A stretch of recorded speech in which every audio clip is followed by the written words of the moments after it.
chapter encompasses 5 learning objectives about reporting and interpreting liabilities. Business can be financed either through equity financing or debt financing. Equity financing is when you issue stock and bring on owners or other type of stakeholders that way. Debt financing is the liability concept.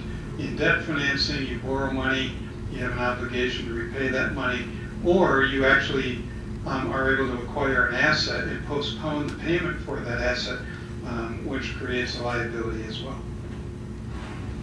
So let's look at ways liabilities are created. First, you buy goods and services on credit and pay for them later. That's the accounts payable we've looked at through the semester. We can obtain a short-term loan. That would be most likely the notes payable concept that we've looked at. And we can issue long-term debt, which means that we're borrowing from the investor public with the intention of paying over a longer period of time. That we call long-term debt. Often that's referred to as bonds. You've heard the term stocks and bonds. Well, the bonds is the debt part of that type of financing. So remember the financial statement equation or the accounting equation that we talk about, assets equal liabilities plus owner's equity. We're going to take a look at that liabilities part of the balance sheet here with a look at a General Mills financial statement a few years ago where we take a look at liabilities. Notice that current liabilities come first on the financial statement on this balance sheet. Current liabilities include accounts payable, things we call accrued liabilities. Notes payable, those would be notes that are due within 1 year's time. And then also, when we issue bonds or have longer term debt, we also figure out how much of that long-term debt is actually due within the year, and we count that portion of the long-term debt as a current liability because it is going to be due within a year. So that portion qualifies as a current liability. And then we show long-term debt.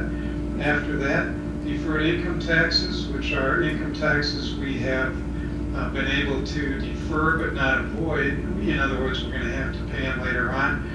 That is a long-term liability on our books, and then other long-term liabilities. Learning objective 2 is for us to figure out how to account for common types of current liabilities. And I'm going to go back for just a second here and say that the role of liabilities in financing a business is to help us leverage our credit or our business. What leverage means is if we can grow faster than maybe we can generate current cash or have the ability to pay for something right now. And so if we can grow and borrow money to do that and expect to make enough money through that growth or other types of opportunities that we might want to take advantage of to make enough money to generate enough cash to be able to pay back the loan or the financing plus the interest we would incur on that interest or financing, then it might be a good idea to leverage. Now, of course, businesses can over-leverage, in which case they get into a situation where they can't repay their debt, and that's where we see a lot of businesses fail. Now, we're going to take a look at how to account for common types of current liabilities. So let's take a look at how we measure liabilities. When you first incur a liability, what you do is you measure that at the cash equivalent. In other words, we buy $8,000 worth of supplies with the promise to pay later, so that liability is $8,000, or what it will take us to settle that liability. And then we measure any additional liability amounts that we might incur, and we just add them to that account where we increase the liability. And then finally, the payments we make will decrease the liability. Now we'll take a look at different types of current liabilities and the debits and credits associated with those. Accounts payable, because remember it's on the right-hand side of the balance sheet equation. Accounts payable are increased with the credit and decreased with the debit. So when we record a current liability like an account payable, we debit what we get, which is generally the inventory or something like that, and we credit the liability. That will show both the increase in the asset and the increase in the liability. When we pay a liability, in other words, when we pay it off, we decrease that liability with a debit. And we generally, of course, use cash to pay that liability off. And so we would end up debiting the liability to reduce it and credit cash to reduce cash. So let's take a look at some accruals and use accrued payroll as a way to look at things here. First of all, certain liabilities or accruals are required either by law or we do it to help serve our employees. And so, for example, payroll deductions are one of those where we withhold income tax and submit it for the employee. And so we have that liability before we've sent, once we collect the cash for the employee, in other words, we deduct it from their paycheck. Well, we hold that cash before we send it to either the state or the federal government. It's a liability in our books. Same with the Social Security tax, which is FICA, or other types of deductions that might happen in the payroll setting. So those are considered to be accrued payroll liabilities. So using this example, we'll take an employee where we have $600 of gross pay, and we're going to deduct a total of $116.80 from that gross, so the net pay the employer would receive is $483.20. Now, we're going to take a look at the next slide on how to record this and record both the liability and the expense of the payroll. Look at the next slide. And we can see that we have that $600 that we're paying this individual, and we are withholding $58 in federal income taxes, $48 and some change for FICA, and $10 for United Way, resulting in a net pay of $483.20. So let's look at what happens. What are we paying right now? We're paying that net. The cash is going to the employee, so cash is going to reduce by $483.20, and we know to reduce cash, it takes a credit in the accounting and bookkeeping function. And then the liability, what we do is we incur a liability to where we know that we have to pay the taxes to the taxing authorities, and we have to forward the contribution United Way to the United Way. So until we do that, we have a liability on our books for those amounts, and you can see that there. So to increase those liabilities, we are crediting the liabilities. So what we've done now is we've credited cash for $483.20. We've credited those liabilities for those amounts. The total of that means we still need a debit somewhere for in total of at least $600 in total, and so that comes with the payroll tax expense. That's an expense, an increase in expense. We debit it, so we end up debiting payroll tax expense or wages and salaries expense for $600. We credit the liabilities to the three entities that we have to pay that money to, and then we credit cash for the amount of cash that we paid immediately to the employee for the $483.20. So the first part of this example took care of the liability we incurred and the expense we incurred by paying the employee. But as an employer, there are additional expenses that we incur as well, and those include additional Social Security tax that's not paid by the employee but is paid by the employer, the federal unemployment tax that the employer pays that the employee doesn't pay, and the state unemployment tax, again, that the employer doesn't pay, but that the employee doesn't pay, but the employer pays.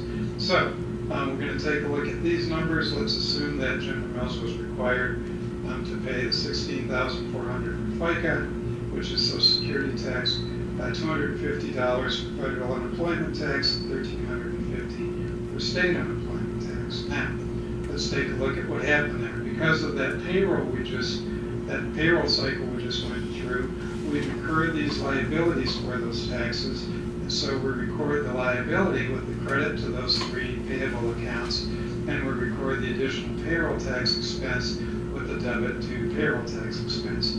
The total is $18,000. You can see how that entry would look. pay for these when we pay off these liabilities, in other words, when we send that money to the appropriate organizations, then we will reduce the liabilities with debits and reduce cash with the credit. Now remember, corporations are also considered separate legal entities, and they are taxed at both the federal and generally the state levels. And so we also have to figure out what our tax is for the company, our income tax, and we have to record those liabilities when we incur the tax. We incur the tax when we've earned the revenue for the quarter or whatever period of time the net income, not just the revenue, but the net income for the period of time. And so at that time we have to record the applicable income taxes. So let's take a look at this. General Mills calculated taxable income to be $1 million and is subject to a 35% corporate tax rate, so we owe $350,000 of income tax. So let's think of what happened. Our liabilities would go up.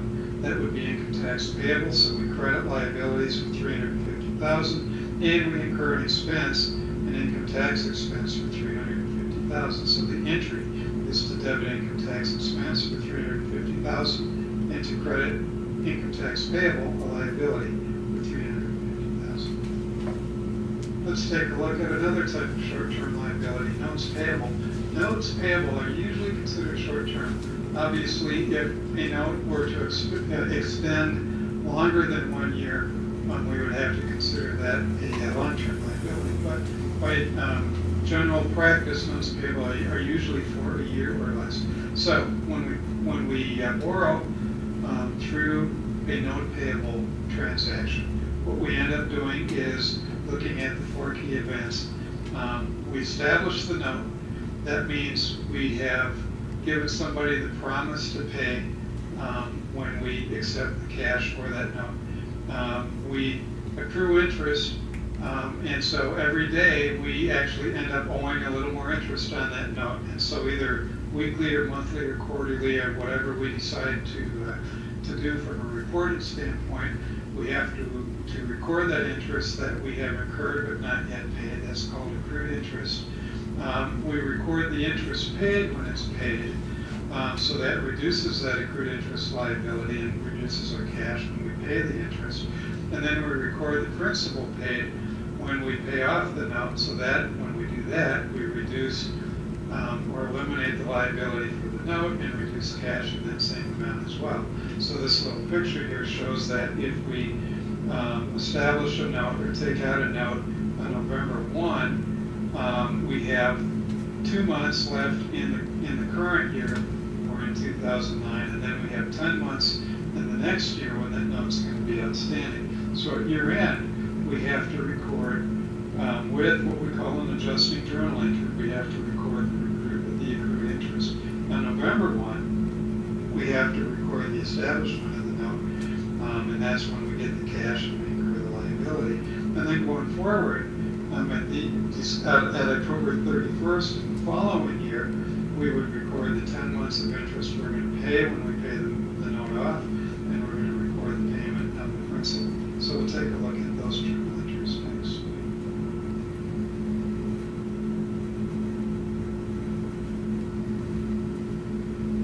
So again, our example is we established the note on November 1st, the year 2009. Assume that on November 1st, we borrow $100,000 on a 1-year note, so that makes it a current liability, where we pay 6% interest and then repay the $100,000 principal, both on October 31st, 2010. So in this note, we don't have to actually pay the interest until the note is due at the end of the note term of 1 year. But because we have a reporting date at year end, somewhere in the middle of that note, we have to at least accrue the interest that's due for that reporting period, so that we show that expense and that liability as appropriate expense and liability in that one period. So we analyze it. What do we get? We get cash. So we debit cash to increase our assets, our cash by $100,000. We incur a liability notes payable, so we credit liabilities to increase the liability for $100,000. The entry is to debit cash, credit notes payable. Okay, now 2 months go by. On December 31st, we're going to issue financial statements, so we know we've accrued interest on this note that we have to record as a liability. And so let's take a look at how much that would be. We said it was 6% on a $100,000 note. So as an annual amount, that would be $6,000. Well, we only incurred 2 months of that, so we take 2/12 of that $6,000 and we come up with $1,000 of accrued interest. The transaction again creates a liability, interest payable of that $1,000, so we credit interest payable for the accrued interest, and we debit interest expense for the expense for the interest we've incurred for the 2 months this period.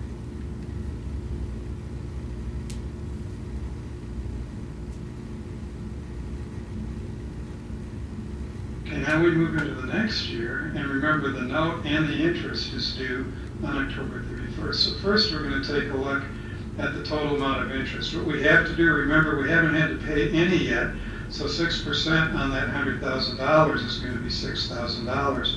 So we have to pay the total $6,000, but we've recognized $1,000 of that already as an expense with an interest payable accrual.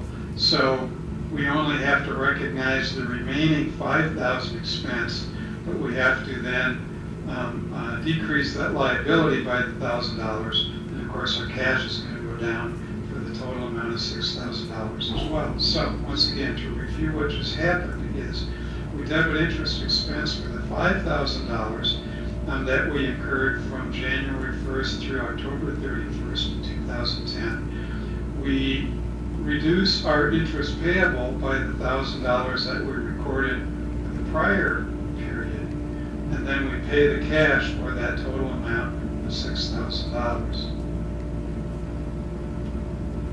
And then of course step 4 of that transaction is to repay the principal. And so what we ended up doing is we record the principal paid at that $100,000 on October 31st, so our cash is going to decrease by $100,000 and our liabilities are going to decrease by $100,000 when we repay that cash. And so the entry again is to debit notes payable for $100,000 and to credit cash for $100,000 to record the payment of the principal on that note. Another current liability is the current portion of our long-term debt. Remember earlier I said if you issue bonds or have other types of long-term debt and some of that is coming due in this current period, you have to record that as current. You have to move that from long-term to current liability so that your financial statement users understand that that part is due within a year. And so our long-term debt is divided into the current portion of long-term debt and then the non-current portion. Of course, that non-current portion remains a long-term liability on our balance sheet. Other types of current liabilities include sales tax payable, where when you go to a store, they collect the sales tax from you at the time of the sale. When the store doesn't get to keep that, they have to account for it as sales tax payable, and then they turn around at different periods of time and remit that sales tax to the taxing authority, usually the state. And then also, unearned revenue is a current liability, and that's where somebody pays us in advance of our performing a service or delivering a good. Well, we have their cash, but what we haven't done is we haven't made good on our part of that transaction yet, and so that we consider to be unearned revenue. Now, remember, because I see a lot of people making this mistake, unearned revenue does not show up on the income statement. It is a liability until we either deliver the goods or provide the service, in which case we move it from the liability, we remove it as a liability, and then record it as revenue. So do not include unearned revenue on your income statement. It's a liability that belongs in the current liability section of the balance sheet. So we're going to take a look at each of those types of current liabilities. Here we're going to collect some sales tax. Somebody buys television for $1,000 plus 5% sales tax. So we have to collect the $50 tax and then remit it to the taxing authority at some point in time. So what did we just do? We took in cash of $1,050, $1,000 for the TV, $50 for the sales tax. We incurred a liability of $50 because we don't get to keep that $50. We have to pass it along. And then we had revenue of $1,000. So our debit was to cash for $1,050. We had a credit for sales tax payable to increase that payable of $50. And we had a credit to sales revenue for $1,000. So now let's take a look at the unearned revenue concept. So we have this company IAC who provides internet services and received $30 cash for 3 months of internet access paid in advance. And this all happened on October 1st. So what did we do? We received cash for $30. We have to debit the cash to increase it. And we incurred a liability because we have not yet provided that service. So we have a liability we call unearned revenue for $30. If we don't provide that service, we have to return the $30. So that's where the liability comes from.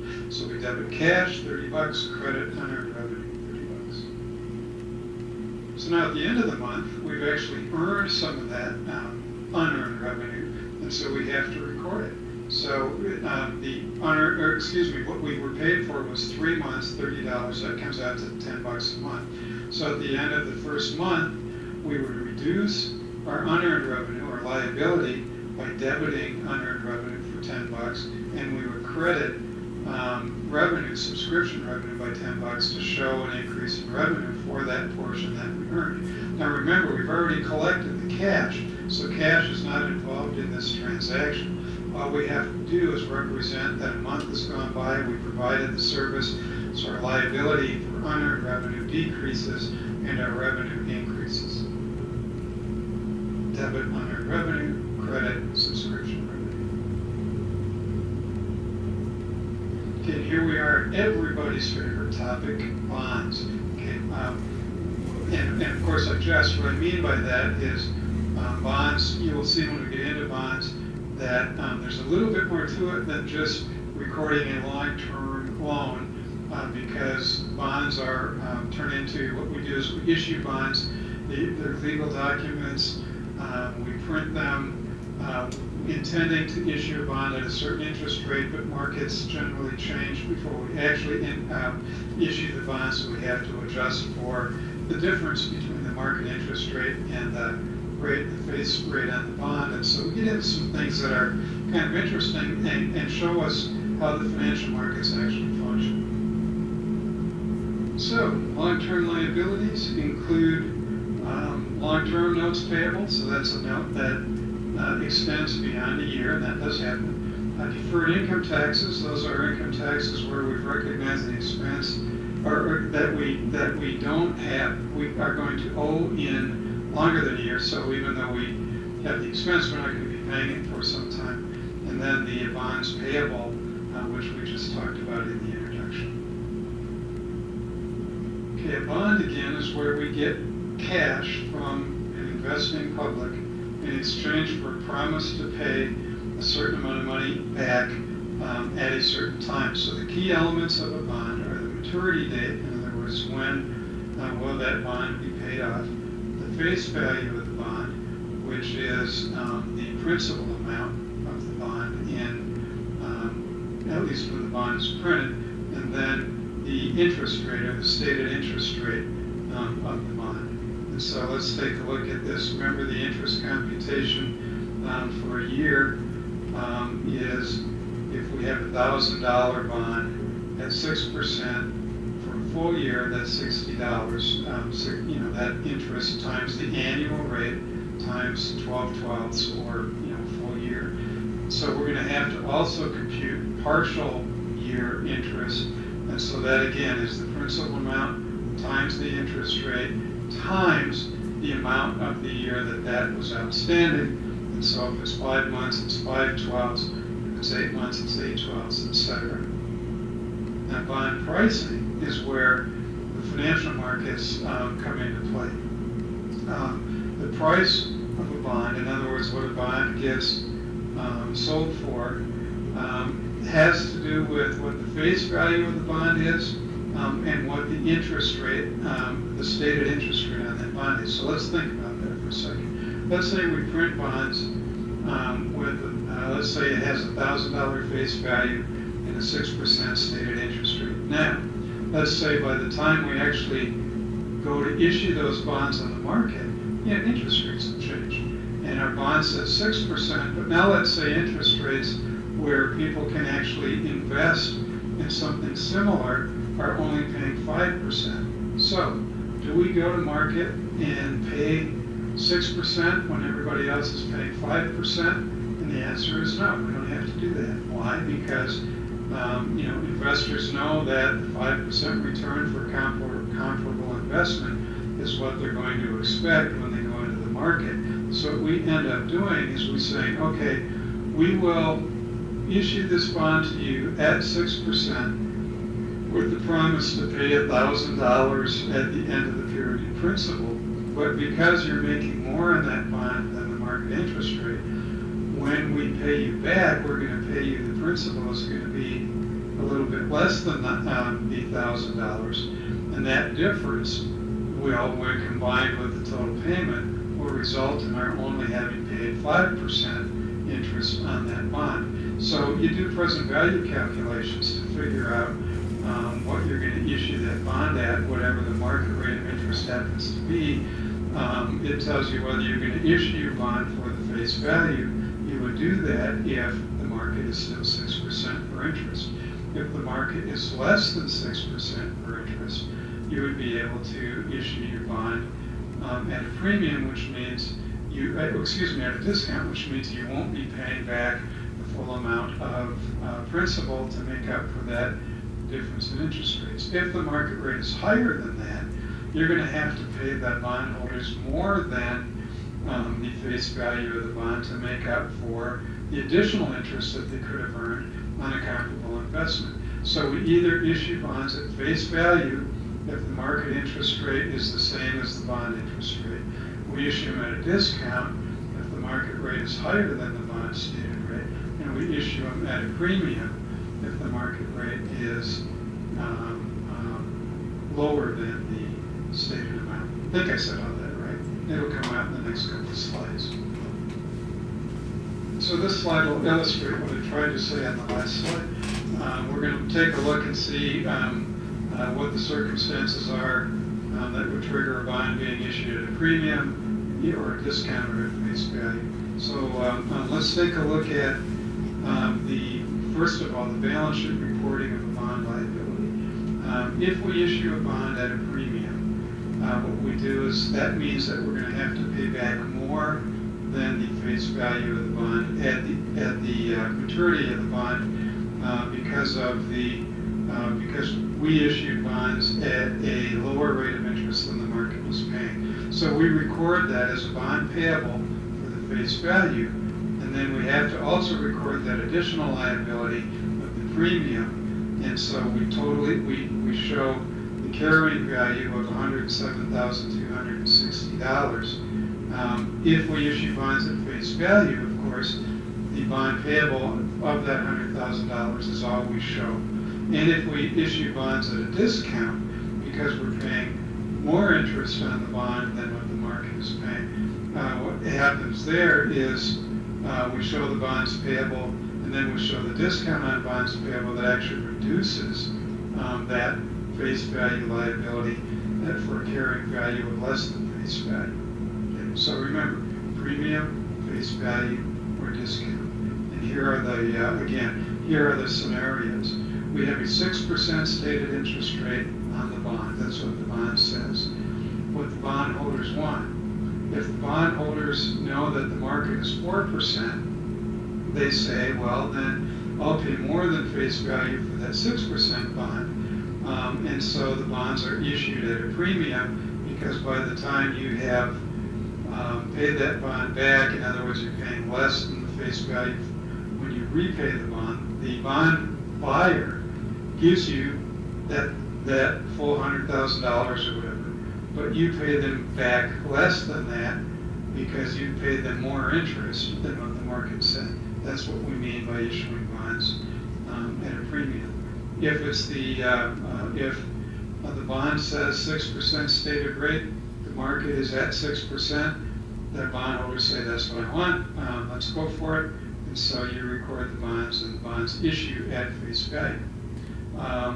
If the bondholders are looking for more because the market interest rate is higher than what we have printed on our bonds, so let's say the market's at 8% and our bonds say 6%, the bondholders say, well, I'm not going to invest in that when I can invest somewhere else for a similar risk investment for 8%.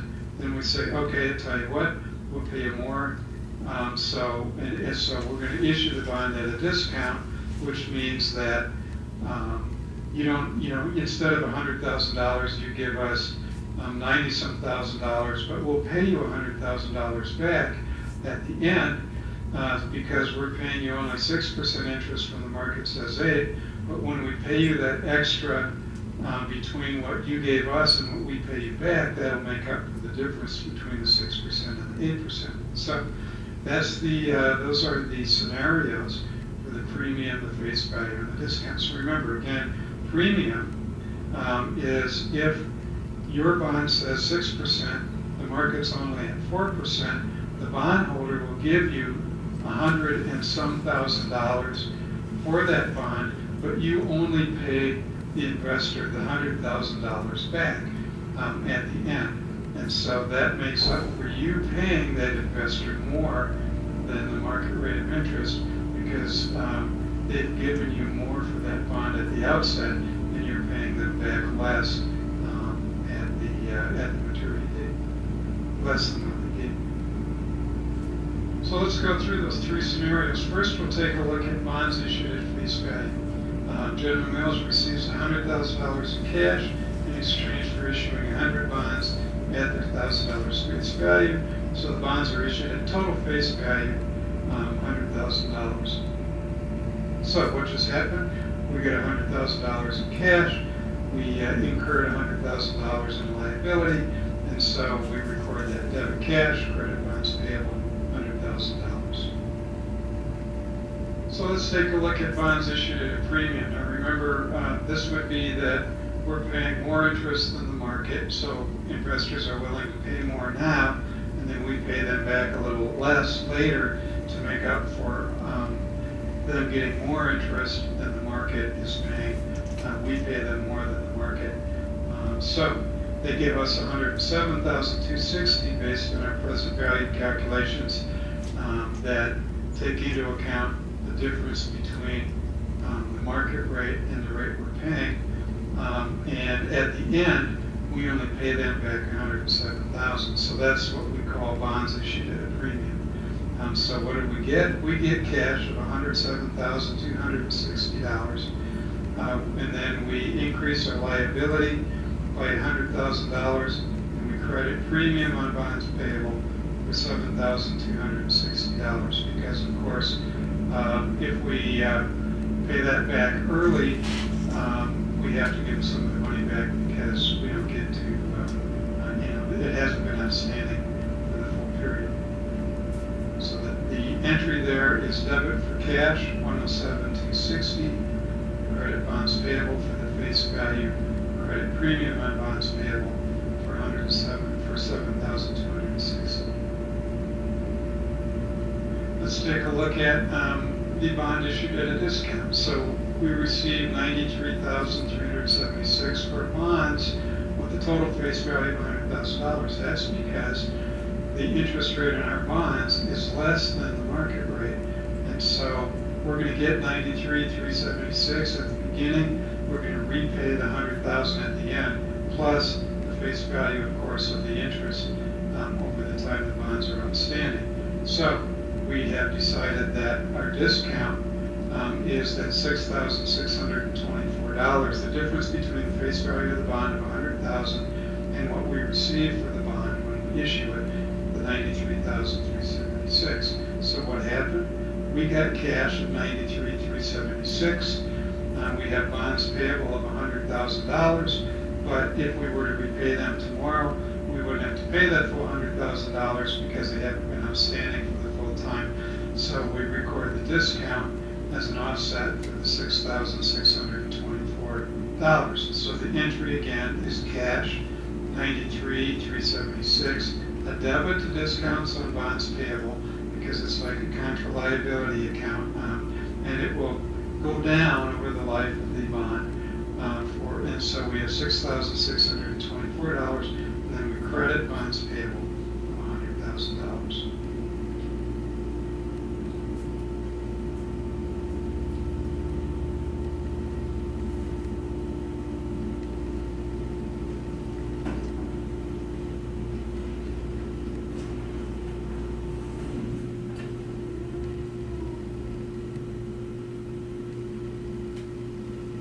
Now this is what some people think is the tricky part of this bond stuff in this 2201 class. So we're going to take a look at the scenario where when we issue bonds at a premium or a discount, how when we amortize that premium or discount over the life of the bond, what that does is it converts the interest that we actually paid, because it was the amount stated on the bond, it converts that interest rate to the market interest rate. Okay, so that's all we're doing when we issue bonds at a premium or the discount. We are converting the interest rate that was printed on the bonds to, and of course that's a legal document as well, to the market rate of interest at the time of issuance. So we have issued bonds at a premium, which means that we were carrying or paying more interest stated on our bond rate than what the market was needing or demanding, and so we issue bonds at a premium. So how we do that is the cash we get for the bond minus the face value was the premium. Remember, we got cash of $107,260. The face value was $100,000, so the premium was $7,260. Okay, that's the difference there. Now, that premium gets amortized over the life of the bond, so the carrying value of the bond will constantly decrease over the life of the bond until it's down to the $100,000 face value right at the time when we go to pay that back.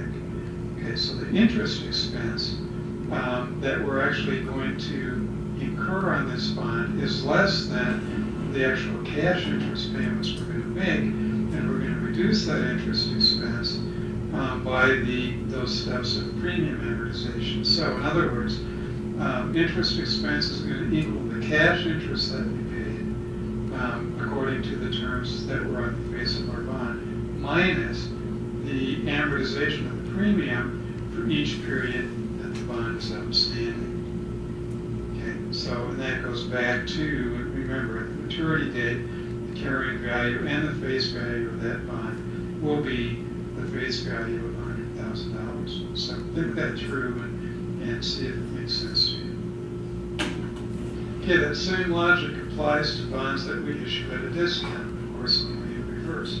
That's where the cash we get when we issue the bond is less than the face value of the bond, but we still have to pay back the face value of the bond at the maturity date. The reason that would happen is because the interest amount that's on our bond document is less than the market rate of interest at the time the bond is issued. So face value minus cash proceeds equal the bond. So we had a face value of $100,000. We got actually $93,376 when we issued the bond. So the discount is the $6,624. Okay, again, at the maturity date of the bond, the face value is again going to equal the carrying value of the bond, because we're going to amortize that discount. Just this time, as we amortize the discount, it's going to increase our interest expense because of the way the discount amortization works, rather than decrease it like we did with the premium. Why is that? It's because, remember, we issued the bond at less than the market rate. We got less than the face value. So that difference between the face value and what we were able to issue the bond for is like additional interest payment to the investor. So we have to amortize that additional interest payment over the life of the bond. So interest expense is greater than the cash interest difference is represented by the amount that we issued the bond for that was less than the face value. And so interest expense when we issue bonds at a discount equals the cash interest paid plus the discount amortization. So now let's take a look at bond retirement. What that means is we pay the bond back. And if we pay it back, if we issued a bond at its face value and paid it back when it was due, it's pretty simple. We pay $100,000, so our cash goes down, and our liability goes away, so we credit liabilities for $100,000. So the entry debit bonds payable to reduce the liability, credit cash to reduce the cash. Sometimes we decide to pay bonds back earlier than their due date. That's called early retirement. We might do that for a number of reasons. One is to get maybe our financial ratios are looking less attractive for some reason because we have too much debt. Maybe we have other things we want to do. We want to get those bonds out of there. We have other ideas about where the bond market might be heading or other types of opportunities. So we decide we're going to retire bonds early. Three things happen. We pay the cash, we eliminate the bond liability, and we have to report either a gain or a loss on the early retirement. Because when we retire bonds early, we have to pay what the market price is for those bonds. So if the bonds are trading at, like, we issued them at face value, and they're trading at which we consider to be 100% of face value, and they're trading at 103, we have to pay back that 103, so that extra 3% of principal that we have to pay back is considered a loss on early retirement. If we pay back the bonds early, we issue them at face value, and the bond price that's trading at 97, that difference, we'd only have to pay back 97% of the face value, and so we would record a gain on early retirement at that point. So in this case, we have a case where bonds are trading at 103, so we would record a loss on retirement of the bonds, like we talked about. We pay back 103, so cash goes down by 103. We eliminate the liability by debit to liabilities for that 100,000, and then we show the loss as an expense on the income statement for $3,000. So the entry, debit bonds payable to eliminate the liability, debit the loss to recognize that extra expense of $3,000, we credit cash to show that we have reduced our assets by $103,000. Okay, our fourth learning objective for the chapter is to talk about contingent liabilities. Those are liabilities that aren't actual liabilities yet, and depending upon the probability and the estimability of that potential liability, we either have to record it or disclose it or not worry about it. And so we're going to look at those scenarios. So let's take a look at contingent liabilities. Again, a contingent liability is a possible liability or potential liability that results from a past event or a transaction, something like that. But we don't know how it's going to resolve yet for sure, because that depends on a future event. And a lawsuit, for example, is a really good example of a contingent liability.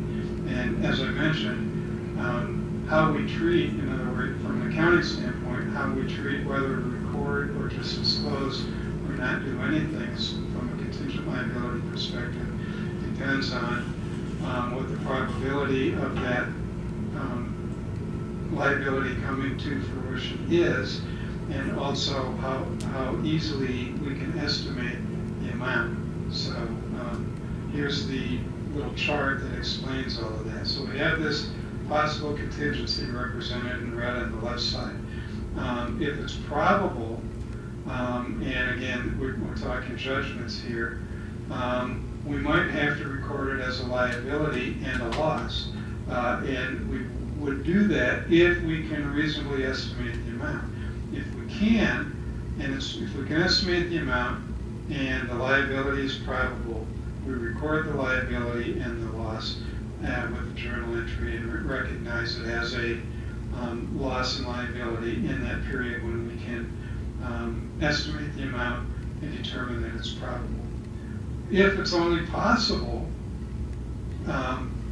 we described in the financial statements that it's possible this liability will be incurred due to some lawsuit or whatever the case happens to be. So that, by describing, that means it goes in the notes of the financial statement, but it doesn't go in the financial statement itself. In other words, it doesn't show up on the balance sheet in the income statement.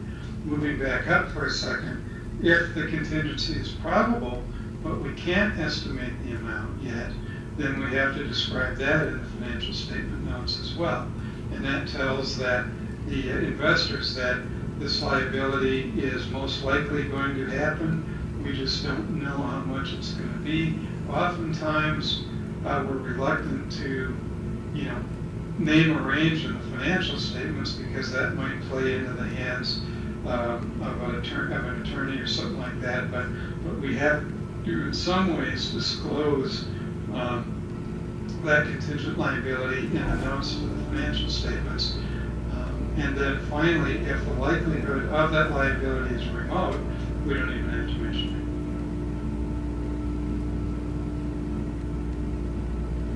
it. Finally, we're going to look at a couple ratios that will help us assess an organization's leverage.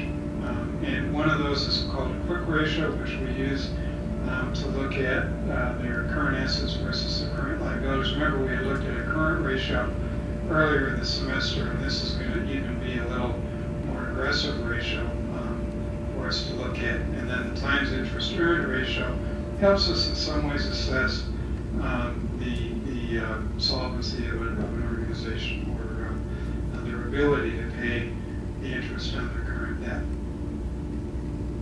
So again, these ratios help us figure out really the ability of the organization to generate money to pay its obligations that are, of course, coming up in the future because of this debt that the organization has in its books. And again, the two ratios are the quick ratio and this thing we call the times interest earned ratio.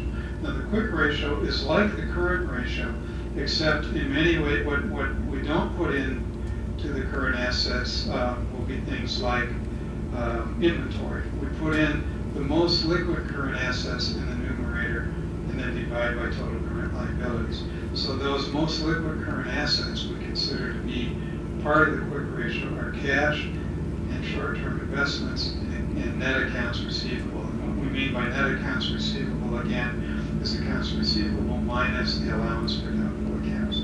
So again, cash, short-term investments, and net accounts receivable added together and then divided by current liabilities give us our quick ratio. And the reason we use those three amounts is because those three items can be quickly converted to cash. So that gives us our best quick cash conversion look at our ability to pay off our short-term liabilities. And then we have this thing we call the times interest earned ratio. And that's where we look at our pre-tax income and divide it by our interest expense. And because we're looking at how much did we earn as a multiple of our interest expense, we're going to take net income before interest and before income tax. And so that's net income, so we add back our interest expense. So that's the same as saying net income before interest. And we add back our income tax expense, so that's like saying net income before interest and income tax expense. We take that amount, divide it into interest expense, and that tells us how many times we've earned the equivalent of our interest tax expense. And of course, the higher the number, the better off we are able to cover our interest expense. So that gives us, a little bit of an idea of whether we're generating enough net income, at least, to comfortably cover the interest expenses we're incurring with our debt. Okay, so let's take a look at putting each of these things into application here. So General Mills, 2008, reported $661 million of cash and cash equivalents, no short-term investments, and over $1 billion of net accounts receivable. So the company reported in defense $4.8 billion in total current assets. We're going to take a look at the company's current liabilities. So we're going to take a look at the company's quick ratio. So we look again at cash equivalents, that's $661 million. There weren't any short-term investments, that's zero. And then just over $1 billion in net accounts receivable. We add those three together, divide by its current liabilities of about $4.8 billion, and we come up with a quick ratio of 0.359. What that tells us is that if they had to pay all their current liabilities right now, they would only be able to pay about 36% of them. Now, not all current liabilities have to be paid immediately, and so that doesn't mean that General Mills is not going to be able to pay its current liabilities. This is just a really aggressive look at if they were due now, would they be able to pay them with what they can quickly turn into cash? Is 0.359 a good or a bad quick ratio? Well, in and of itself, we don't know, we can't tell. Two ways to use these kinds of measures. One is we can look over time and see what General Mills' quick ratio was over the last few periods and see if it's getting better or worse. And that'll give us, some indication of whether their position is improving or deteriorating. Or we can look at other companies like General Mills and compare their quick ratio to General Mills and get a feel for whether that 0.359 is good or bad based on what other companies in their industry look like. And so, there are different ways we can use that, but we can't tell for sure whether the quick ratio is good or bad just by looking at the number itself. Finally, let's take a look at the times interest earned ratio. So we reported net income $290 million, interest expense of $100 million, and income tax expense